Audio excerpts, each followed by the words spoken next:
جو اپنی حاضری لگوا رہے تھے، رب کائنات کی بارگاہ میں دعا ہے خالق کائنات ان کی آواز میں، علم میں، عمر میں مزید برکتیں عطا فرمائی۔ حضرات گرامی، اب اللہ تقیر شاہ صاحب کا خطاب شروع ہوتا ہے۔ جب تک یہ مائک سیٹ کرتے ہیں، میں ایک بات آپ کے سامنے عرض کرنا چاہتا ہوں، توجہ فرمائیے گا کہ جیسے مجاہد بھائی حضرت ابوبکر صدیق رضی اللہ تعالیٰ عنہ کا ذکر کر رہے تھے، تو حضرت گرامی آقا صلاۃ والسلام کی وجہ سے حضرت ابوبکر صدیق کو مقام ملا ہے۔ جس کا یہ ایمان ہے وہ اونچا بولے سبحان اللہ۔ کیونکہ حضرت ابوبکر کی نسبت میرے مصطفیٰ سے ہوئی تو صدیق اکبر بن گئے، حضرت عمر کی نسبت میرے آقا سے ہوئی تو فاروق اعظم بن گئے، حضرت عثمان کی نسبت میرے آقا سے ہوئی تو وہ ذوالنورین بن گئے، حضرت علی کی نسبت میرے مصطفیٰ سے ہوئی تو وہ علی سے علی المرتضیٰ شیر خدا بن گئے۔ تو حضرت گرامی حضرت بلال کی نسبت میرے مصطفیٰ سے ہوئی، وہ عاشقوں کے امام بن گئے۔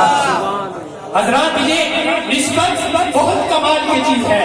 دیکھیے نا، ایک طرف مکے کا سردار ہے، نام اس کا ابو لہب ہے، برادری میں میرے مصطفیٰ کا چچا بھی لگتا ہے، لیکن نسبت میرے مصطفیٰ کے ساتھ نہیں ہے، رابطہ میرے مصطفیٰ سے نہیں ہے، گلے میں کلامی مصطفیٰ صلی اللہ علیہ وآلہ وسلم کا پتہ نہیں ہے۔ اس کا تعارف یہ ہے، تبت یدا ابی لہب وتب ما اغنی عنہ مالہ وما کسب سیصلی نارا ذات لہب فامرأتہ حمالۃ الحطب فی جیدہا حبل من مسد۔ یہ مکے کے حاکم کا تعارف ہے، مکے کے سرکار کا تعارف ہے، جو برادری میں میرے مصطفیٰ کا چچا لگتا ہے، دوسری طرف رنگ کا کالا ہے، حبس کا غلام ہے، ذات کا حبشی ہے، سکے ٹکڑوں پر گزارا کرنے والا ہے، رنگ کالا، ہونٹ موڑے، پاؤں کی بیڑیاں پھٹی ہوئی ہے۔ جب نسبت میرے مصطفیٰ سے ہوئی، جب رابطہ میرے مصطفیٰ سے ہوا، جب لنک میرے مصطفیٰ سے ہوا،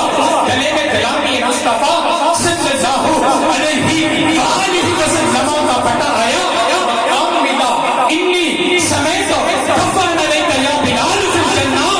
میرے نبی نے فرمایا، بلال تو کھڑیوں کی اب رہا تھا، تیرے چلنے کی آواز میں جنت میں سن رہا تھا۔ تو حضرات گرامی یہ نسبت کی وجہ سے ہے، اسی لیے اعلیٰ حضرت فرماتے ہیں، چمک تجھ سے پاتے ہیں سب پانے والے، چمک تجھ سے پاتے ہیں سب پانے والے، میرا دل بھی چمکانے والے۔ حضرت گرامی اب بلا تخیر میں خطاب کے لیے دعوت دیتا ہوں پیر سید عثمان حیدر شاہ صاحب، آپ سے ملتمس ہوں اپنے بیان سے ہمارے دل و اذہان کو منور فرماتے ہیں۔ ان کی آمد سے قبل ایک نعرہ